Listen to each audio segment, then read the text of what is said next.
Hello everyone, welcome to the Tathastu ICS and welcome to our class wherein we will be doing the daily current affairs MCQs.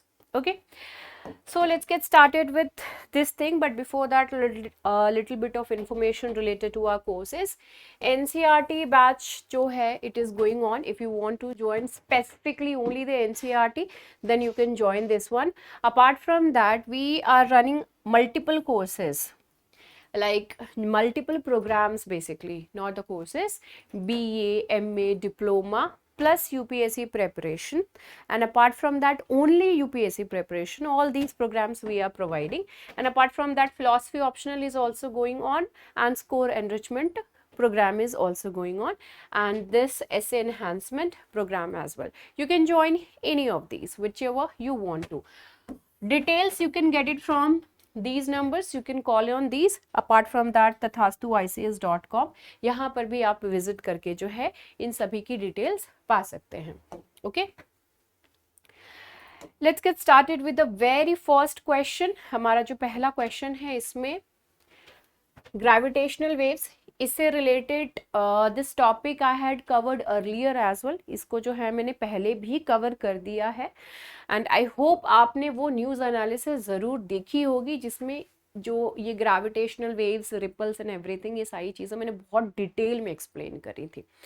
Okay, so the most powerful gravitational waves are created when objects move at a very high speeds. Second is a gravitational wave is a visible ripple in space. Third is gravitational waves travel at the speed of light. Fourth one is gravitational waves squeeze and stretch anything in their path as they pass. Okay. सो यहाँ पे पहला statement, पहला कथन कह रहा है सबसे शक्तिशाली गुरुत्वाकर्षण तरंगे तब उत्पन्न होती हैं जब वस्तुएं बहुत तेज गति से चलती हैं. दूसरा कह रहा है गुरुत्वाकर्षण तरंग अंतरिक्ष में दिखाई देने वाली एक तरंग है. तीसरा है गुरुत्वाकर्षण तरंगे प्रकाश की गति से चलती हैं. चौथा है गुरुत्वाकर्षण तरंगे जब गुजरती हैं तो अपने रास्ते में आने वाली किसी भी चीज को निचोड़ती और खींचती है. आपको बताना है कि इसमें से कितने स्टेटमेंट्स जो हैं वो सही हैं. If you have the basic idea then you can basically answer this question. ठीक है, तो यहाँ पे ये जो स्टेटमेंट है, second statement that is wrong over here. Okay, third statement, fourth statement जो है ये सारे सही है यहाँ पे. ओके, एंड हमारा ये जो पहला स्टेटमेंट है that is also correct. Okay, तो सेकेंड स्टेटमेंट क्या है, ये एक इनविजिबल है. अगर ये विजिबल होते तो इस चीज को प्रूफ करने की जरूरत ही हमको नहीं पड़ती कि ग्रेविटेशनल वेव्स करके कोई चीज है या नहीं है करके. अगर कोई चीज ऑलरेडी विजिबल है तो उसको प्रूफ करने का कोई मतलब नहीं है. सो this is something which is invisible. Okay, लेकिन इसका प्रेजेंस जो है वो काफी ग्रेटली फील होता है. Now the next statement is related to the deep sea mining. पहला स्टेटमेंट इसमें कह रहा है deep sea mining is the process of retrieving mineral deposits from the deep sea bed. Second is India is the only country which has received permission for deep sea mining. Third one is deep sea mining is regulated under the Marpol Convention. गहरे समुद्र में खनन गहरे समुद्र तल से खनिज भंडार प्राप्त करने की प्रक्रिया है. दूसरा है भारत एकमात्र ऐसा देश है जिसे गहरे समुद्र में खनन की अनुमति मिली है. तीसरा है गहरे समुद्र में खनन को मार्पोल कन्वेंशन के तहत विनियमित किया जाता है. कितने स्टेटमेंट्स जो हैं यहाँ पे सही हैं, कितने कथन यहाँ पर सही हैं. ओके, सो यहाँ पे जो है स्टेटमेंट 2 दैट इज इनकरेक्ट. ठीक है, and statement 3 that is also incorrect. Statement 2 and 3 जो है वो इनकरेक्ट है.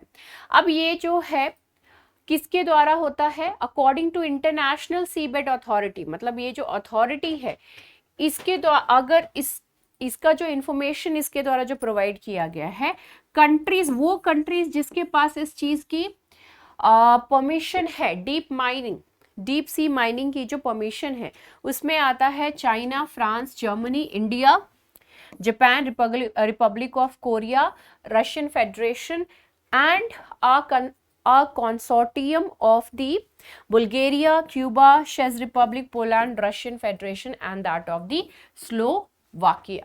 ये सारी countries. So when it is said that कि ओनली इंडिया, तो ओनली इंडिया नहीं है, बहुत सारी कंट्रीज के पास जो है इस चीज की परमिशन है.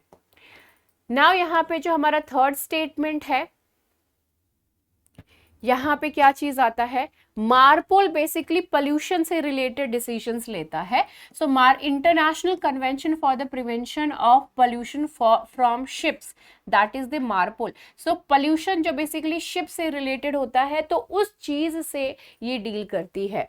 बट यहाँ पे कौन डील करता है, UNCLOS. ओके, इससे रिलेटेड हमने पहले भी अपनी क्लासेस में कवर किया है.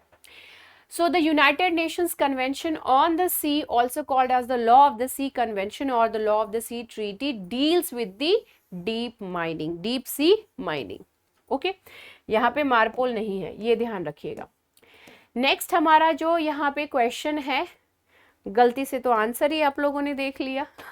ओके, सो यहाँ पे जो स्टेटमेंट 1 है, The Indian Constitution provides a role for the Union government in adjudicating conflicts surrounding the interstate rivers that arise among the state or regional governments. Second statement is this power of the Union government is in the spirit of national unity and integrity. अब आपको बताने हैं कि इसमें से कौन से options जो हैं वो सही हैं. पहला स्टेटमेंट जो है वो कह रहा है भारतीय संविधान राज्य और क्षेत्रीय सरकारों के बीच उत्पन्न होने वाली अंतरराज्यीय नदियों के आसपास के विवादों पर निर्णय लेने में केंद्र सरकार को एक भूमिका प्रदान करता है.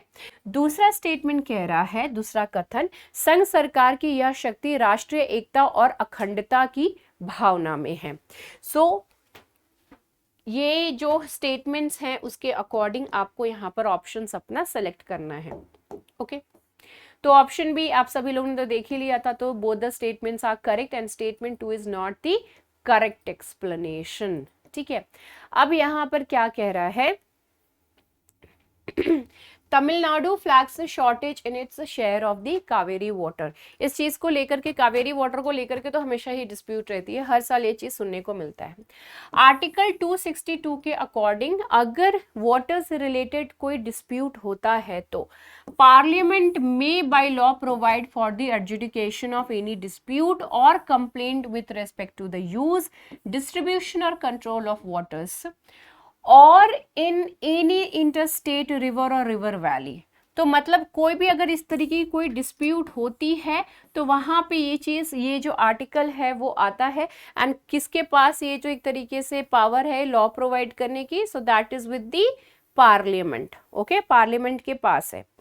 ओके, नाउ पार्लियामेंट में by law provide that neither the Supreme Court nor any other court shall exercise jurisdiction in respect of any such dispute or complaint as mentioned above.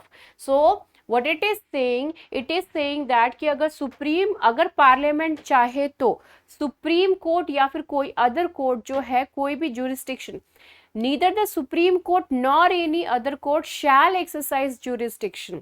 ना ही सुप्रीम कोर्ट का वहां पे jurisdiction play होगा, ना ही किसी court का. अगर वहां पे अगर इस टाइप की जो डिस्प्यूट है वाटर को लेकर के होती है तो अगर पार्लियामेंट चाहती है तो this can actually happen. Okay, next है यहाँ पर आपको मैच द फॉलोइंग वाला काम करना है. ठीक है, कि यहाँ पे ये जो है वो बेसिकली करेक्ट है या नहीं. ठीक है, इसको जो है मैंने हिंदी में नहीं किया क्योंकि सिंपल तो है. Mekedatu, Kaveri, Pampa Sagar, Tungabhadra, Alalur dam, Arkavati and this is the Ananta Sagaram Pennar dam. अब आपको बताना, जो पेन्नार डैम जो है अनंत सागरम उल्टा हो गया यहाँ पे, तो इस चीज को जो है देखिए कि कौन से करेक्ट, कितने पेयर्स जो है वो करेक्ट है. So only 3 pairs are correct. Mekedatu जो है डैम किस पे है, कावेरी रिवर पे. पंपा सागर जिसको क्योंकि तुंगभद्रा डैम भी कहते हैं वो तुंगभद्रा रिवर के ऊपर है, नाम से ही वहां पे हो जा रहा है. Right, next is the pair 3. इसमें अलालूर डैम जो है वो is on the Lakshmana Tirtha river it and that is the tributary of the Kaveri. तो ये वाला है अलालूर डैम जो है वो कहाँ पे है, Lakshmana Tirtha. This was incorrect basically, ठीक है, वो कावेरी की tribute. Fourth is correct, Ananta Sagaram is on the Pennar river. So Tamil Nadu वाला जो केस था वही यहाँ पर भी कंटिन्यू कर रहा है। नेक्स्ट आता है global stock take recently seen in the news, what is this. So हाल ही में समाचारों में देखा गया ग्लोबल स्टॉक टेक क्या है, what is this. A tool under the Paris agreement to help countries meet their climate goals. Second is a global oil measurement standards. Third is an inventory of natural carbon sinks, and last one is global agreement on the pollution. पहला statement कह रहा है देशों को उनके जलवायु लक्ष्यों को पूरा करने में मदद करने के लिए पेरिस समझौते के तहत एक उपकरण। दूसरा है एक वैश्विक तेल माप मानक। तीसरा है प्राकृतिक कार्बन सिंक की एक सूची। एंड लास्ट है प्रदूषण पर वैश्विक समझौता। सो इसमें जो आंसर है option A, that is correct, ठीक है। ये क्या है, देशों में उनके जलवायु लक्ष्यों को पूरा करने में मदद करने के लिए पेरिस समझौते के तहत जो है ये एक टूल है, उपकरण, ठीक है। A tool under the Paris agreement to help the countries in order to meet their climate goals. So यहाँ पर ये किस आर्टिकल के अंडर आता है, आर्टिकल 14 के अंतर्गत आता है, under the Paris agreement. Okay, Paris Agreement. So a stock take before the global stock take. Interesting article this is.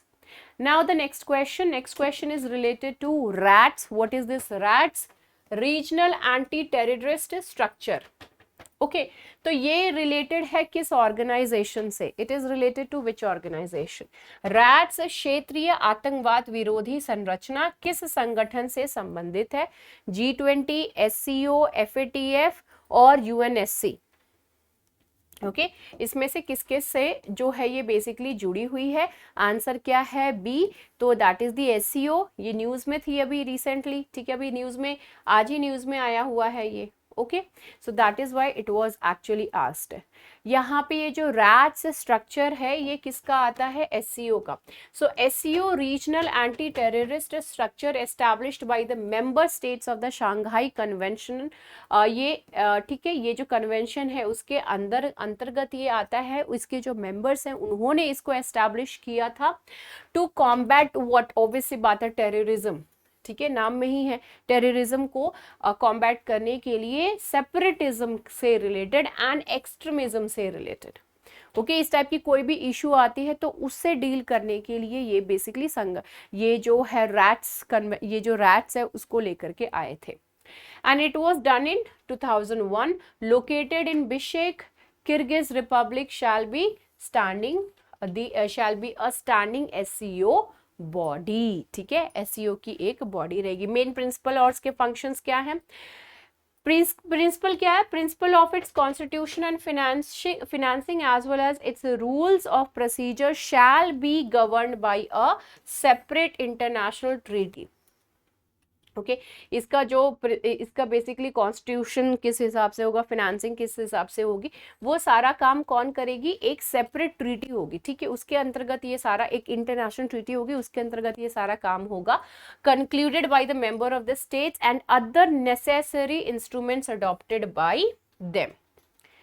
Okay जो the executive committee of RATS, executive committee जो होगी रैट्स की SCO के अंतर्गत जो आते हैं, is the permanent body of the SCO RATS based in Tashkent, the capital of Uzbekistan. कहाँ है ताशकंद, उज्बेकिस्तान में। ताशकंद जो है वो बहुत ही इंपॉर्टेंट प्लेस रहा है, हिस्टोरिकली इसका काफ़ी ज़्यादा इम्पोर्टेंस है।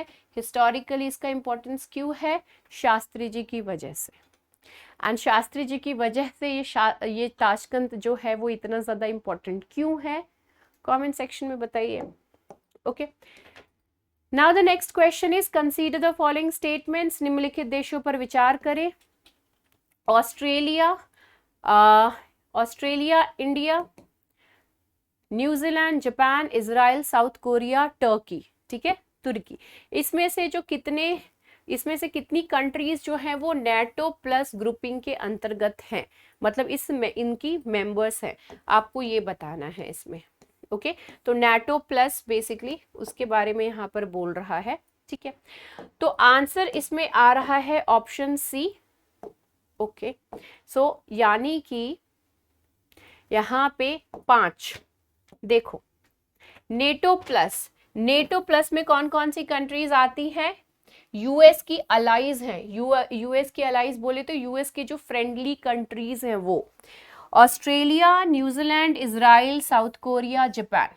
ओके अभी जो इंडिया और तुर्की जो है इसके मेंबर्स नहीं है नेटो प्लस के, एंड लेकिन जो है यूएस की तरफ से ये आ रहा है कि भैया आप जी जो आइए ज्वाइन कर लीजिए, है ना। लेकिन बात ये आती है कि अगर नेटो प्लस का मेंबर इंडिया बन जाता है तो इंडिया की रिलेशन जो है वो रशिया के साथ खराब होने के चांसेस ऑब्वियस सी बात है, and apart from that China. तो क्या कोई ऐसा काम करना जिसकी वजह से हमारे जो इतने पुराने दोस्त हैं, हमारा जो इतना पुराना दोस्त है वो हमसे दूर हो जाए, और एक दुश्मन जो ऑलरेडी ऑन एंड ऑफ जिसके साथ सिचुएशन चलती रहती है उसके साथ भी जो प्रॉब्लम क्रिएट हो जाए, तो क्या ऐसे चीज का मेंबर बनना सही डिसीजन होगा? सो एम, इसका एम क्या था? To protect peace and to guarantee the territorial integrity, political independence and security of the member states. Okay क्या करने का? पीस ऑब्वियस सी बात है कि मेंटेन करने के लिए, टेरिटोरियल इंटेग्रिटी को गारंटी करना, पॉलिटिकल इंडिपेंडेंस रहना, एंड मेंबर स्टेट्स की सिक्योरिटी जो है उन सारी चीज़ों को लेकर के this thing basically deals in that only.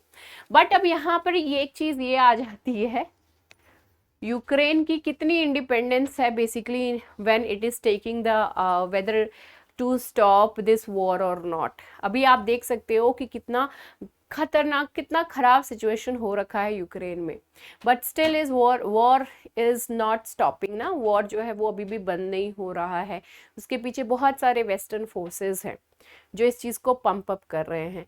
President ही भाई देखिए कि कितना ज़्यादा सीरियस है कि वोग मैगजीन के उधर जो है अपना शूटिंग करने के लिए he is very much free, इतना फ्री है कि उसके घर में जो है युद्ध चल रहा है इतना भयानक, और उसको इतना टाइम मिल गया है कि शूटिंग करना, वीडियो बनाना, वो सारा चीज़ करने में। भाई इसको तो जितनी जल्दी रिजॉल्व कर ले उतना ज़्यादा ज़रूरी होना था ना, rather than coming on the magazine. ठीक है, once a comedian every and खैर, so this was it related to this thing. ठीक है, चलो नेक्स्ट हमारा क्वेश्चन आता है, The ordinance making power of the president has been endowed through the Article 123 of the Indian Constitution. Statement second कहता है, this power of president is provided to fulfill the exigencies of law. पहला statement कह रहा है राष्ट्रपति की अध्यादेश बनाने की शक्ति भारतीय संविधान के अनुच्छेद 123 के माध्यम से प्रदान की गई है। दूसरा है राष्ट्रपति की यह शक्ति कानून की अनिवार्यताओं को पूरा करने के लिए प्रदान की गई है। कितने स्टेट, मतलब ये जो स्टेट ऑप्शन दिए हुए हैं इसमें से कौन सा जो है वो बेसिकली आप करेक्ट है? ठीक है, देखिए तो आंसर इज ए, यहाँ पे जो है दोनों ही स्टेटमेंट्स करेक्ट हैं, एंड स्टेटमेंट 2 जो है वो करेक्ट एक्सप्लेनेशन भी है। सो दिल्ली में इशू चल रहा है, legality of the Delhi ordinance is there, he is always a sad man. So ordinance making powers of the president article, जो प्रेसिडेंट का जो पावर है ऑर्डिनेंस बनाने का वो कहाँ से मिलता है? आर्टिकल 123 से of the constitution which grants the president certain law making powers.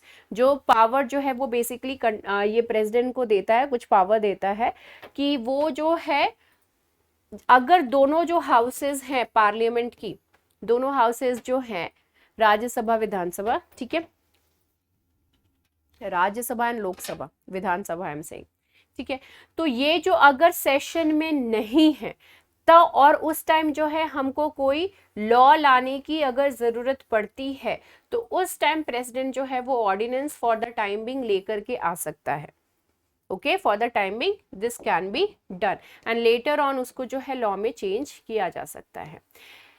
Next question is related to the judiciary in India. पहला स्टेटमेंट कह रहा है the chief justice of India has the power to constitute a constitutional bench of the supreme court. दूसरा statement है chief justice of high court also can constitute the constitutional bench of concern high courts. Third is the Constitution of India provides for the constitution of constitutional benches. Now you have to tell कि कौन कितने statements जो हैं वो कौन कौन से statements जो हैं सही हैं।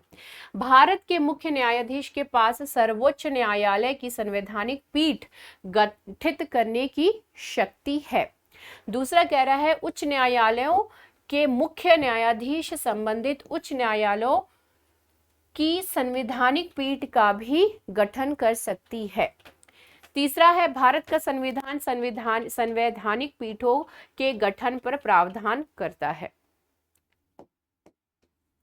सो यहाँ पे फर्स्ट एंड थर्ड स्टेटमेंट जो है वो सही है। Second statement is wrong. Chief justice of the high court doesn't have this power. Okay इतना पावर भी नहीं है हाई कोर्ट के पास। So supreme court to hear pleas against the abrogation of article 370 का जो एब्रोगेशन उसको हटाया गया है उसके लिए जो है प्ली फाइल करी गई है। Next question is related to the Aegean Sea. The Aegean Sea is between Turkey and Greece. Agency